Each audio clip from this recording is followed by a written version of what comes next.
Hello guys, आप देख रहे हैं नूर इंस्टीट्यूट। गाइस, आज हम आपको 5th सेमेस्टर के पॉलिटिकल साइंस के इंपॉर्टेंट क्वेश्चन बताएंगे चैप्टर नंबर 1 के।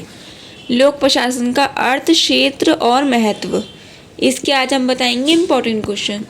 तो इसका प्रश्न नंबर 1 है, लोक प्रशासन की परिभाषाएं कीजिए, आधुनिक कल्याणकारी राज्य में उसका महत्व बताइए। तो लोक प्रशासन का अर्थ, फिर लोक तथा प्रशासन को अलग अलग में डिफाइन करा है। गाइस, मैं पूरा पढ़ के नहीं सुनाऊंगी, क्योंकि अगर मैं पूरा पढ़ के सुनाऊंगी तो वीडियो बहुत ही ज़्यादा लंबी हो जाएगी, इसलिए मैं सिर्फ मोटे तौर पे बताऊंगी। हमने डिफाइन तो एक्सप्लेन तो हमने वीडियो में कर लिया है, हम सिर्फ इम्पोर्टेंट क्वेश्चन डिस्कस करेंगे। मार्क्स के अनुसार, जॉयबिक के अनुसार, विल्सन के परंपरागत भाषा के अनुसार, पिफनर के अनुसार, एल्डिहाइड, हॉर्बर्ट साइमन के अनुसार, पर्सी मैकवन के अनुसार, ये सारी इसकी परिभाषाएं हैं। लोक प्रशासन की परिभाषा है। रुत्ना स्वामी के अनुसार, मार्शल और डिमोक के अनुसार, फिनर के अनुसार, विलोबी के अनुसार, लूथर गुल्लिक के शब्दों में, साइमन के अनुसार, वुड्रो विल्सन के अनुसार परिभाषा का वर्गीकरण हुआ है। फिर प्रथम वर्ग, द्वितीय वर्ग एंड तृतीय वर्ग, फिर आया चतुर्वर्ग। गाइस, मैं पीपीटी बहुत स्लो चलाऊंगी जिससे आप आसानी से पढ़ सकें। लोक प्रशासन के सामान्य लक्षण,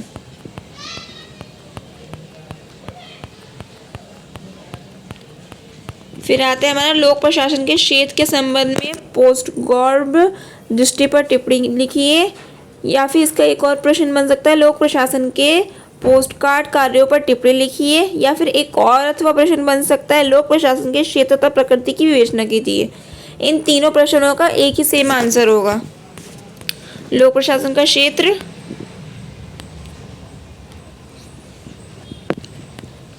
सीमित अर्थों में, विस्तृत अर्थों में। ड्रॉ एल्ड्रिक डाइट ने लोक प्रशासन को क्या बोला है, वो जो है सामान्य प्रशासन, संगठन, कर्मचारी वर्ग, प्रशंसनीय उत्तरदायी, वित्त, सामग्री संबंधी समस्याएं, कार्यपालिका की प्रत्येक कार्यवाही का अध्ययन, मानवीय तत्वों का अध्ययन। लोक प्रशासन के क्षेत्र का निर्धारण करने में कठिनाइयाँ, नवीन विषय, विकासशील विषय, मतैक्य का अभाव। 3 विचारधाराएं, पोस्ट कॉर्प विचारधारा, पोस्ट कॉर्प शब्दों की विवेचना। फिर पोस्ट कार्ड को विचार में हमने मतलब पूरा डिस्कस किया है। जैसे पी फॉर क्या होता है, प्लानिंग, योजना बनाना, उसका पूरा डिफाइन करा गया है। फिर है ओ से ऑर्गेनाइजेशन, संगठन, उसको फिर पूरा डिफाइन किया है। एस से आता है स्टफिंग, कर्मचारी वर्ग, उसको पूरा डिफाइन किया है, देख लीजिए। फिर आता है डी से डायरेक्शन, निर्देशन, पूरा डिफाइन किया है। फिर आता है को यानी कि कोऑर्डिनेशन, समन्वय। फिर आर से आता है रिपोर्टिंग। फिर बी से आता है बजटिंग, बजट तैयार करना, उसको पूरा डिफाइन किया है। पोस्ट कार्ड की आलोचना, फिर आलोचना बताइएगा इसमें।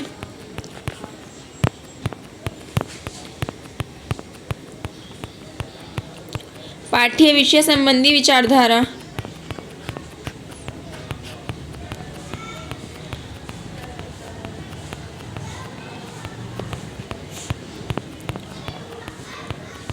समाजशास्त्री एवं मनोवैज्ञानिक विचारधारा, सारी विचारधाराएं जो हैं वो बताइए।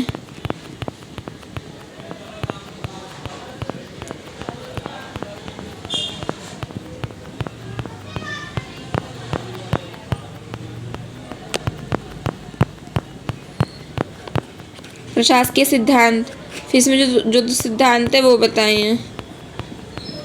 प्रयोगात्मक प्रशासन, राजनीतिक, विधायी, वित्तीय, सुरक्षात्मक, शैक्षिक, सामाजिक, आर्थिक, विदेशी, समाजवादी, स्थायी, फिर इसके लास्ट में निष्कर्ष आता है। फिर आता है हमारा प्रश्न नंबर 3, लोक प्रशासन के सिद्धांतों की विवेचना कीजिए। जो जो सिद्धांत है वैसे लोक प्रशासन के सिद्धांत, पहले इसको पूरा डिफाइन किया है, किसके बारे में क्या पूछा है, पूरा डिफाइन करा हुआ है, यहाँ तक डिफाइन किया हुआ है। फिर आता है हमारा प्रोफेसर साइमन के सिद्धांत। प्रोफेसर साइमन के कौन कौन से सिद्धांत है? 3 सिद्धांत हैं। कार्य विभाजन का सिद्धांत, कर्मचारियों की निश्चित करने का सिद्धांत और नियंत्रण का सिद्धांत। इनको पूरा डिफाइन किया गया है, देख लीजिए गाइस। फिर आता है हमारा प्रोफेसर वार्नर के सिद्धांत। राजनीतिक निर्देशन का सिद्धांत,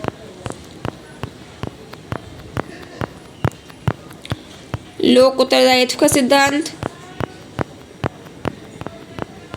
सामाजिक आवश्यकता का सिद्धांत, निपुण एवं पूर्णवत्ता सिद्धांत,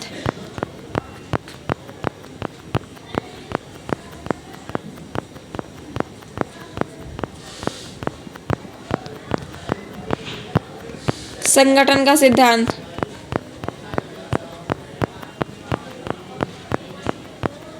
श्रम विभाजन सिद्धांत। सारे सिद्धांत को डिफाइन किया गया है, इसमें आप जरूर पढ़िएगा।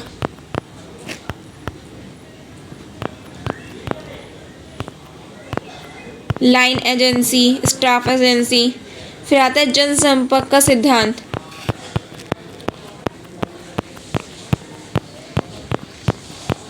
विकास तथा प्रगति का सिद्धांत, अनुसंधान का सिद्धांत,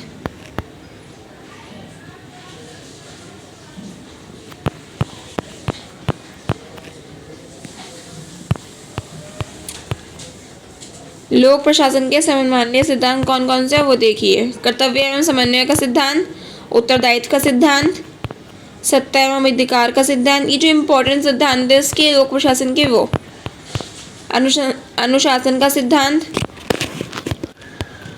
आज्ञा पालन का सिद्धांत, श्रम विभाजन एवं विशेषीकरण का सिद्धांत, पद सोपान का सिद्धांत, जनसंपर्क का सिद्धांत, न्याय का सिद्धांत, प्राधिकरण का सिद्धांत, निरीक्षण एवं निर्देशन का सिद्धांत, नियंत्रण की सीमा।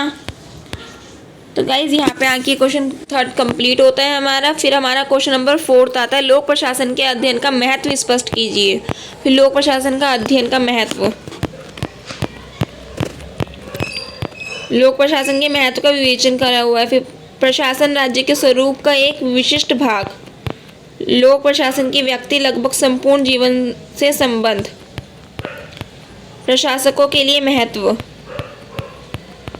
समाज में स्थिरता एवं सुव्यवस्था। पूरा उसको डिफाइन किया गया गाइस, आप ज़रूर देखिएगा।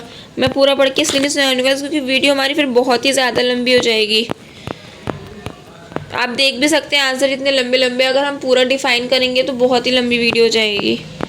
सामाजिक शक्ति का प्रेरणा स्रोत, मौलिक अधिकारी का रक्षक, लोक कल्याणकारी राज्य का निर्माता, स्थायी सेवा संगठन, सामाजिक परिवर्तन की प्रेरक शक्ति, समस्याओं के समाधान में सहायक, समस्याओं का समाधान, सर्वव्यापकता,